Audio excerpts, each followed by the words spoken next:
அதிரசம் செய்யலாம்னு சொல்லிட்டு அதுதான் ப்ரிப்பேர் பண்ண ஸ்டார்ட் பண்ணிட்டாங்க. பச்சரிசியை ஒரு 4 மணி நேரம் தண்ணியில் நல்லா ஊற வச்சு வடிகட்டி கொஞ்சம் கூட தண்ணியே இல்லாமல் சுத்தமாக வடிகட்டிட்டுங்க. இது மாதிரி மிக்சியில் பைன் பவுடரை அரைச்சி நம்ம வந்து ஜலிச்சு எடுத்துக்கிட்டோம் அப்படின்னா தான் அந்த பவுடர் வந்து நல்லா சாஃப்டாக இருக்கும்.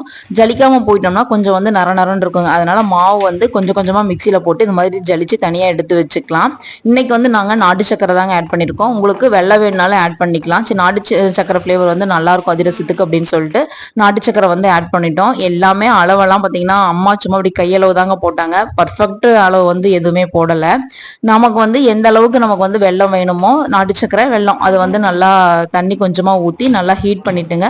ஏலக்காயை இது மாதிரி தட்டி அந்த தூள் மட்டும் போட்டுட்டு அந்த வாசத்துக்காக நல்லா கிளறி விட்டு வந்து நம்ம வந்து பதம் எந்த அளவுக்கு வேணுமோ அந்த அளவுக்கு ஒரு தட்டில் வந்து தண்ணி ஊற்றிட்டுங்க. நல்லா வந்து அந்த பதம் பாகு காஞ்சிருச்சு அப்படின்னு சொல்லிட்டு நல்லா வந்து தண்ணியில் வந்து செக் பண்ணிக்கலாம். அந்த வந்து பாகு உருண்டு வந்தது அப்படின்னா அது கரெக்டான பதம்னு சொல்லிட்டு அம்மா சொல்லியிருந்தாங்க. நல்லா வடிகட்டி எடுத்துட்டு அந்த மாவோட நல்லா மிக்ஸ் பண்ணி விட்டுறணுங்க. இந்த மாவு வந்து பார்த்தீங்கன்னா 2 நாள் வந்து நல்லா ஊறினதுக்கு அப்புறம் தான் நம்ம வந்து அதிரசம் செஞ்சால் நல்லா இருக்கும். இப்போதைக்கு வந்து 2 நாள் ஊறத்துக்காக விட்டுட்டாங்க. நான் வந்து அதிரசம் சுட்டுட்டு அது எப்படி வருதுன்னு உங்களோட நெக்ஸ்ட் வீடியோவில் ஷேர் பண்ணுறேன்.